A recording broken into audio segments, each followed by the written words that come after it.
Hey guys, Justin here. Today we're going to be talking about consistency.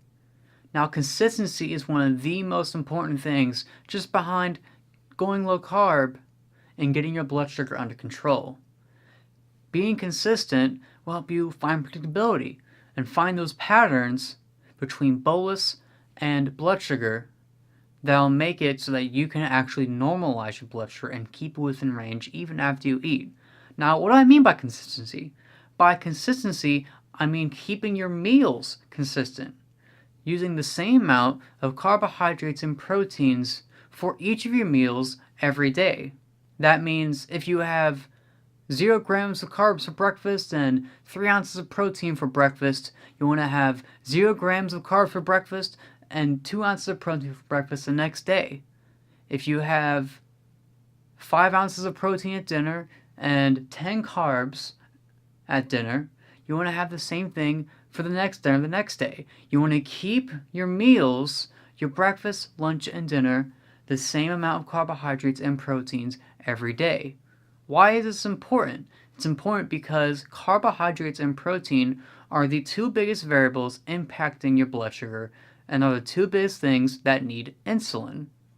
You want to keep those variables constant because every single day you're sort of running an experiment to see if this amount of insulin is going to cover this amount of carbs and protein. If you're right, great.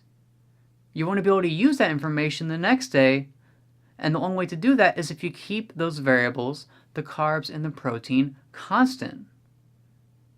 Let's say, for example, you decide to eat a 12-ounce steak for dinner. You take a bolus for it and it ends up being too high. Well, the next day you can have that same 12-ounce steak for dinner and bolus a little bit more, try to keep that blood sugar a little bit more stable and see if that works. And if it does, great. Now you know the amount of bolus you need for that steak. Let's say the next day you have that same steak. If you have that same 12-ounce steak, you're going to know exactly how much insulin you need, and your blood sugar is going to stay in range without you having to play any more guessing games. But let's say you switch it up, you want to have that variety, so instead you have a chicken salad. Well, since the protein is going to be different and it's going to have more carbs, you're suddenly going to have to start from scratch again. You're going to have to go back to estimating and guessing to see if the amount of insulin you need is going to be accurate, and you'll have to start all over. Instead of being able to learn from your previous meals on previous days, you have to start from scratch.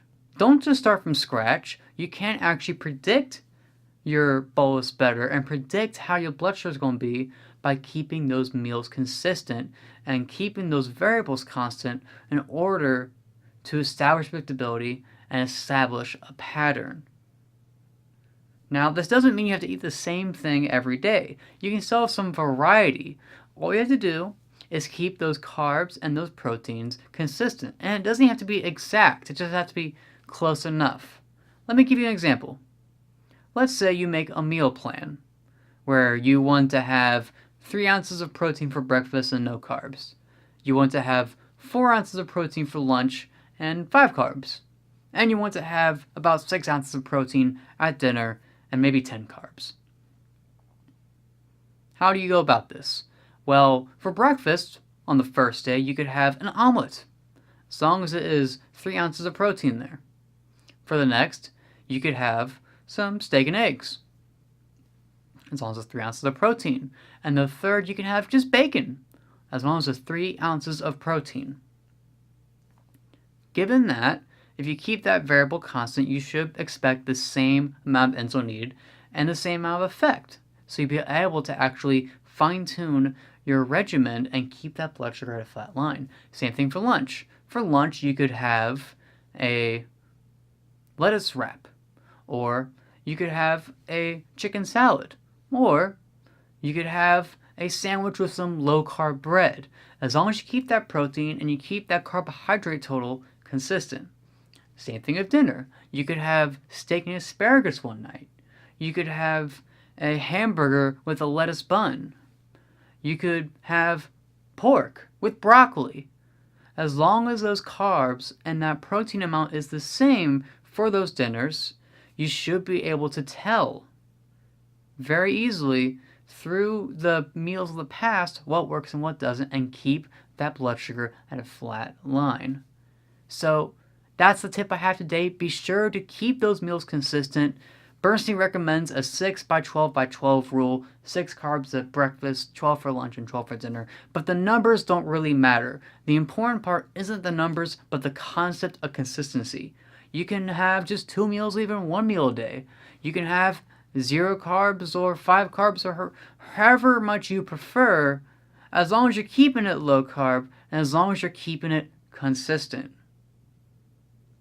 So that's all I have for now. Thank you so much, and be sure to tame that type 1.